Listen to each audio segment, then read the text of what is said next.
get some more questions in here. Yes. Waiting very patiently here. That's all right. Yes, it's my understanding that the voluntary disclosure practice of the IRS will continue even after the OBDI is terminated. In other words, there was sort of a period of time where the 2009 terminated and people went in under traditional voluntary disclosure. The question is, what form will that traditional voluntary disclosure is going to take after the OBDI terminates? Because I'm sure there are going to be people who will want to come in after that. But right now we have two voluntary disclosure programs effectively, one for domestic and one for international, foreign. And right now on domestic, traditionally you went through a civil process, but this particular international is all passing through criminal investigations first. That's why I alluded to the tail wagging the dog. So IRS has said that if you want to come in after this is over, they'll be happy to talk to you, but it's still going through the Austin, Texas campus, which is criminal investigations. No, that's usually the traditional way. No, you go through CI and then. No. It's always been that. Well, not on domestic. No, I mean, if there are offshore issues.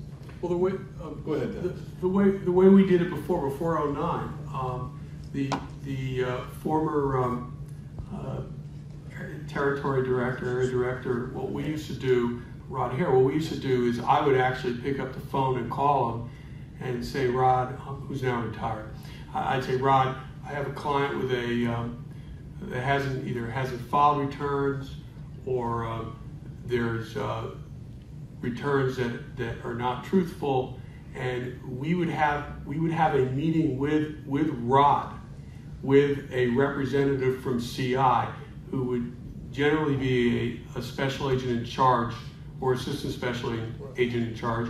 We would have a meeting with, there would be one big conference room with someone from collection, and they would have someone from IRS counsel.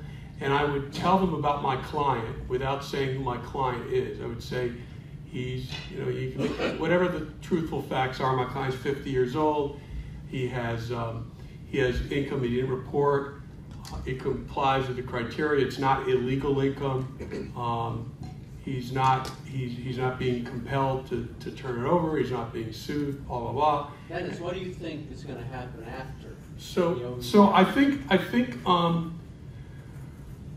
my thought is, and what I've heard is that it's what David said, it's going to continue with the penalties getting higher and higher.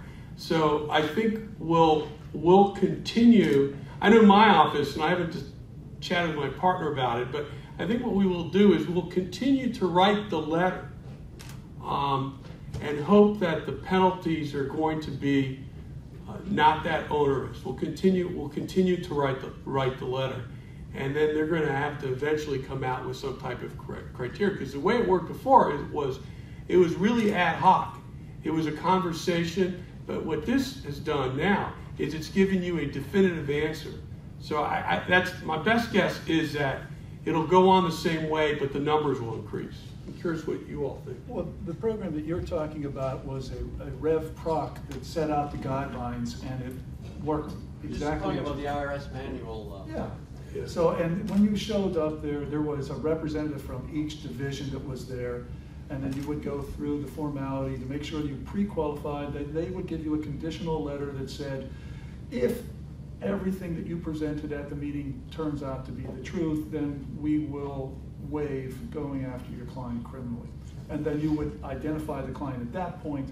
And this program now shortcuts that because you don't have to have a sit-down meeting with anyone. You don't go through all of that. You just have the preliminary, you send in the name, etc. Now, your question is, what happens on September 10th? Because September 9th now is the new. Actually, November, because there's a 90-day extension. Okay, so assuming you didn't do the 90-day extension, what happens in January?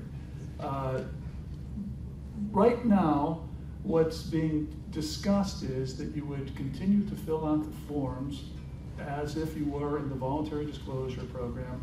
You would submit the same type of information, but you would not get 25%. Then what is anticipated is 6 months from now, they're going to come back out, depending upon the number of people that they feel that they can entice to come in, and say it's going to be. You may get even less because 30%. You're assuming that the big asset is the offshore bank account. It may not be. Right.